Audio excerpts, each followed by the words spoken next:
just a second. Okay. Boo.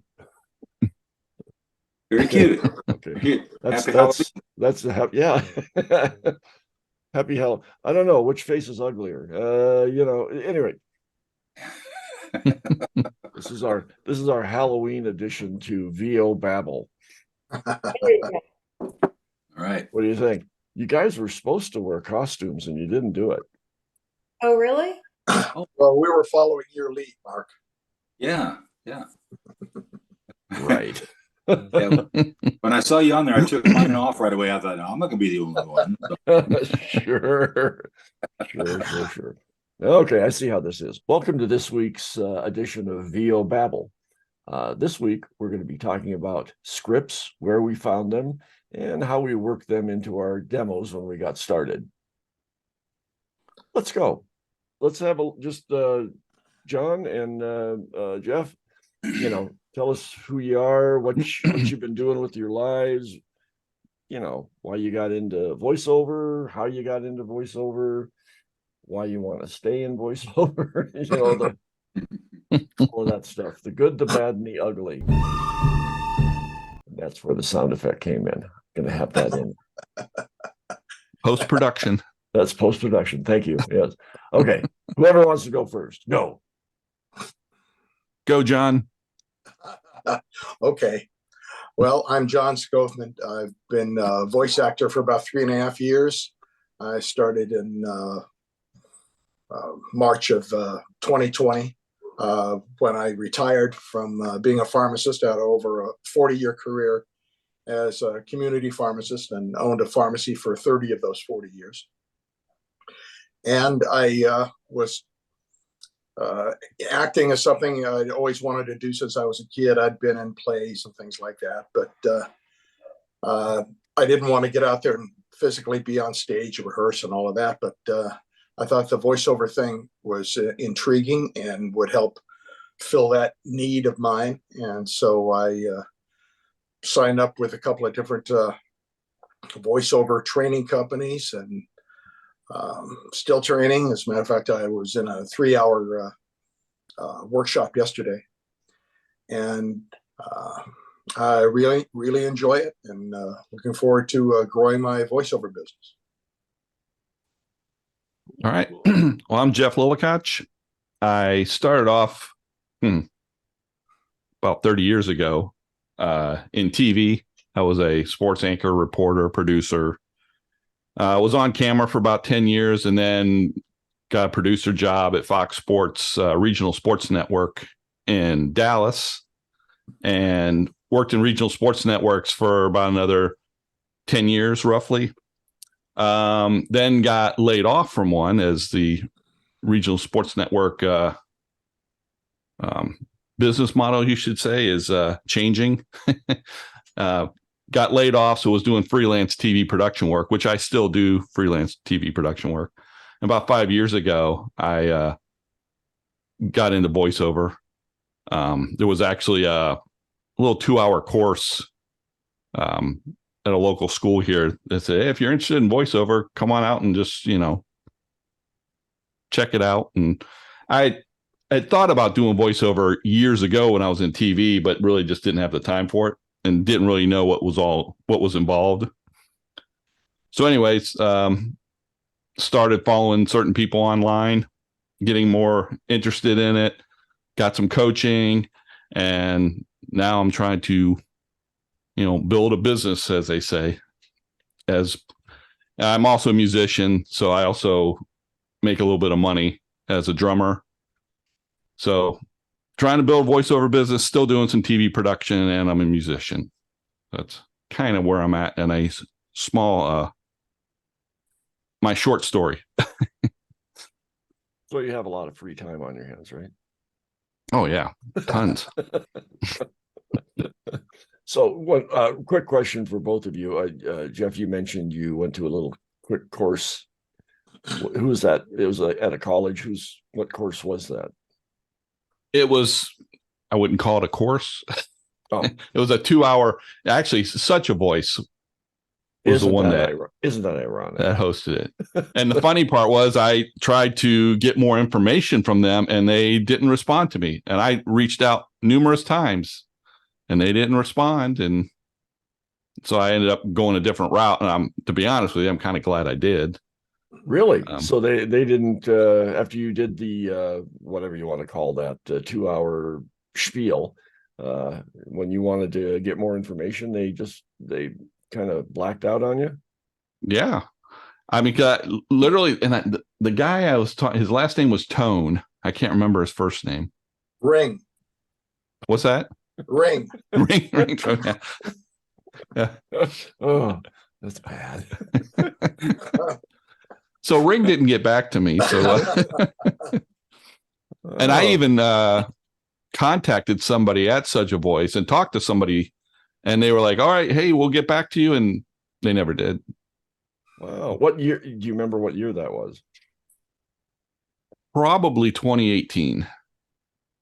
Okay, not too long ago. Yeah. Yeah, okay, cool. All right. Well, that's again, we all have our Such a Voice stories, which we've let everybody know. So maybe we'll get into that story again. John, with you, I had a question when you mentioned your career was in pharmacy and you got into voiceover 3 years ago. Yeah. That was basically your first, dip into the pond. You never dealt with voiceover before that? That is correct. Okay.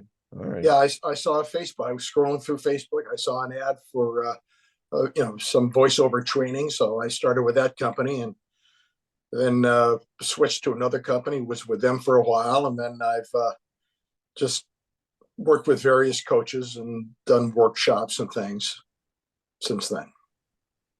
All right, cool. That's neat. And who did you coach with when you first got started? Susan Berkeley was the person who ran the company. I think it's Great Voice Company or something like that. Yep, great. I've seen her name. Yeah. Then I worked with Bill DeWeese for a while. Yep. And then I've done some workshops with the Voiceover Gurus, which is Linda Bruno's company. And JJ Wilson used to work with her, and he's now retired from the coaching business. He still does VO. And now I'm currently working with Brad Highland, who I met at the One Voice conference in Dallas a few months ago. And then yesterday, I did a 3-hour workshop with 4 other VO talents with Liz Atherton, who is a casting director at castvoices.com. And that was about auditioning. And we did sample reads, and she gave us some scripts and different things. So that was fun and very educational. Good. Yeah, I did that course. It's not a course, I guess, but I did that about a month ago. Second chance at a first impression. Exactly. Yeah. Yeah. Have you done the one-on-one with Liz yet? The follow-up? I have that scheduled for a couple of weeks. Very cool. Yeah. Yeah, she's a lot of fun. She is. Very good. I like that. I need to get back into somebody. That didn't sound right. I need to get back into, need to get the coaching thing happening again for me. I definitely believe that the coaching for voiceover is kind of an ongoing, necessary step.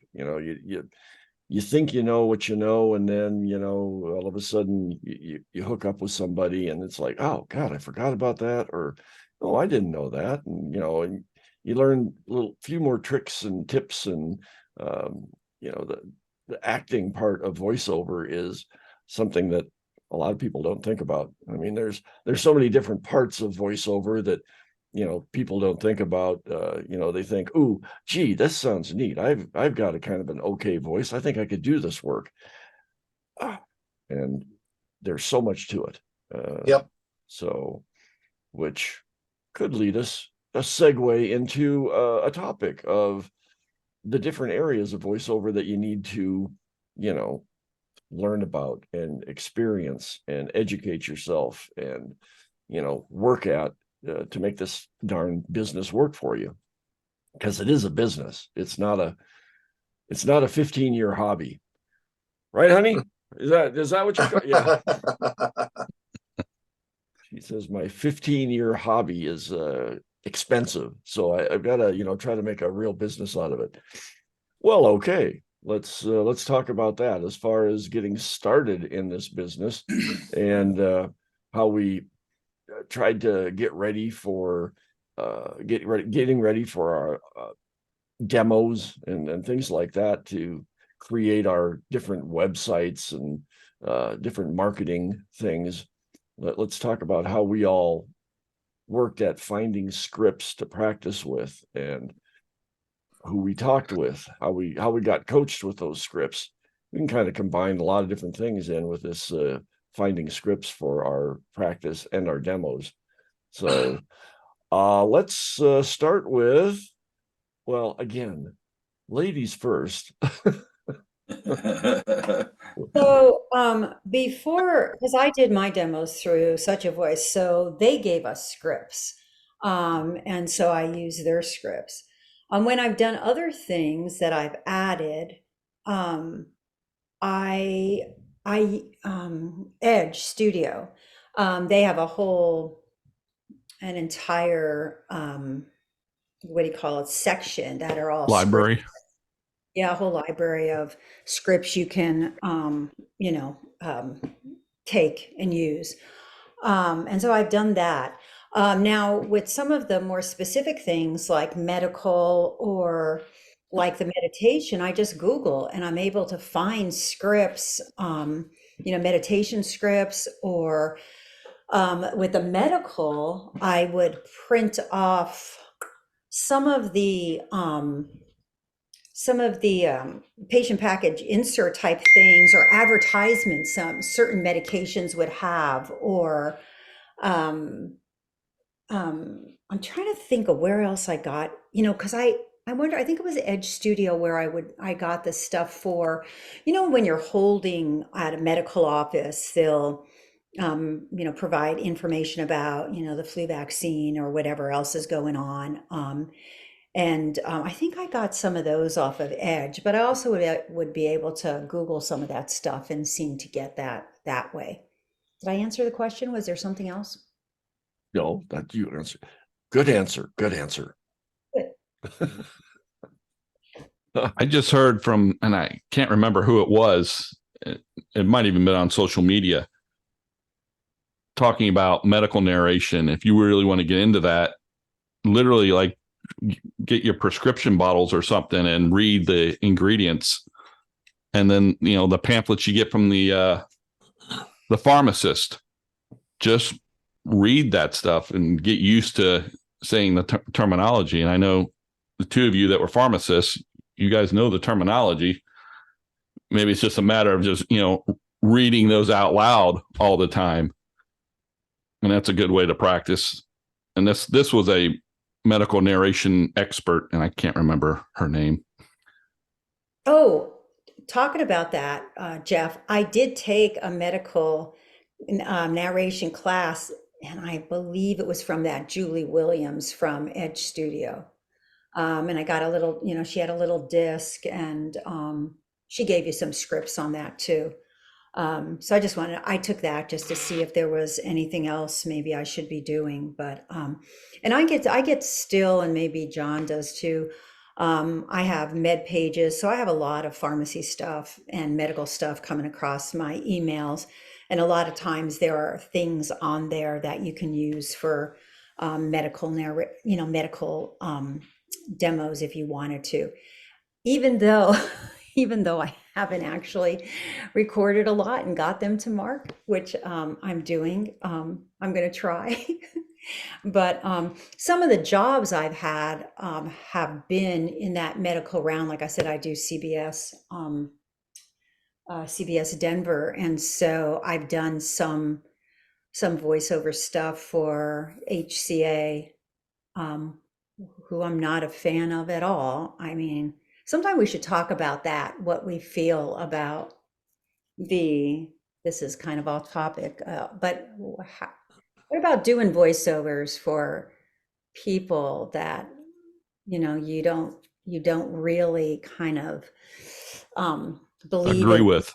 Yeah, yeah. I mean, like HCA, they've had a lot, That they is, have a lot of problems, and but I did do it. And it wasn't as much talking about that organization. It was more specific hospitals that were come to our ER type of thing. And I didn't have too many problems with that, but HCA as a corporation, I'm not a big fan of. So, but that's that's something to think about. that's a whole topic that we can talk Yeah. about in the future. That's a good Yeah. idea. Yep. The ethical part of, your feelings. Somebody asks you to do a political ad or a religious ad or whatever topic that you may not agree with. Would you do it? Yeah, that'd be a good topic. I don't agree with any religion or any politics, so I'll do anything. Any rate, we'll go from there. Okay, so being that Doug spoke up, Doug, you're next. Okay. All right. As far as the scripts go, I've gotten some from Such a Voice. They gave us quite a few scripts there. I've gotten scripts from you guys too, Mark and Cindy, that have led me to different places. Something else that I've found is, we talked about doing demos or ads, whatever scripts for topics that you're interested in, like pharmaceutical things for Cindy and John. The cars and airplanes are kind of my peak interest there. And I've found ads for both of them. And I've used those to read the ad and just record it. Some of the things that I mentioned in the past and haven't done was, there's a car dealership here in town that sells classic cars, muscle cars. And they put their ads out there, and it's just been the picture along with describing the car. So I've read those, and same way with airplanes. You find an airplane ad, and I read that. Okay, we have a 1922 Cirrus SR22 with 1,300 hours total time. Blah blah blah, things like that. And I use those for practice, and could possibly, I guess, if you wanted to approach somebody that you wanted to try to do a demo for or a voiceover for, using those scripts and reads to entice them to use you. That's really kind of what I've gotten. I've found a few things in magazines too that I've used. There was an article on Goddard, I believe it was, from NASA, and it was a big long article, and I picked out a few pieces here and there just for practice to use, and that seemed to work okay too. So again, mine's a little limited compared to most of you guys there, but there's kind of some ideas that I've used and I've tried. Okay, Jeff, you're next up. All right, scripts. Well, a lot of the platforms like voices.com, some of the voiceover platforms, they'll have a section on their website that might have scripts. Cindy mentioned Edge Studio. They have a lot of scripts. One thing you got to be careful about, especially if you want to use some of those for demos, some of the scripts become very popular. A lot of people will use them to practice, and a lot of beginners will use those for their demos. And it's amazing how many demos I've seen that have scripts like, I've heard that script many times before. So you want to be careful about that. It's one thing to use them for practice, but if you want to use them for demos, I think you got to be pretty, kind of want to be careful about that. And if you have a demo producer, they should provide the scripts for you. And a lot of demo producers will write the scripts for you. They're not just necessarily taking and just using other scripts. They're writing them for you specifically. So, and obviously, if it comes to demos, you want scripts that resonate with you. Maybe your interests, kind of like what Doug was saying. Other than that, I do belong to a voiceover workout group, and so what's cool about that is the guy that runs it. It's Larry Hudson. he'll keep all the scripts in what he calls the cauldron. So he's got like thousands of scripts that people in the group, if they're having a hard time finding scripts to bring to these workout groups, you can go into the cauldron and pick something out. So I'm sure, I don't know how many groups do that, but that's probably another avenue to find scripts as well. That's about Nice. all I got. Johnny, you're next. Oh, and I know I called you Johnny. I know you probably don't like that. That's okay. I've been called worse.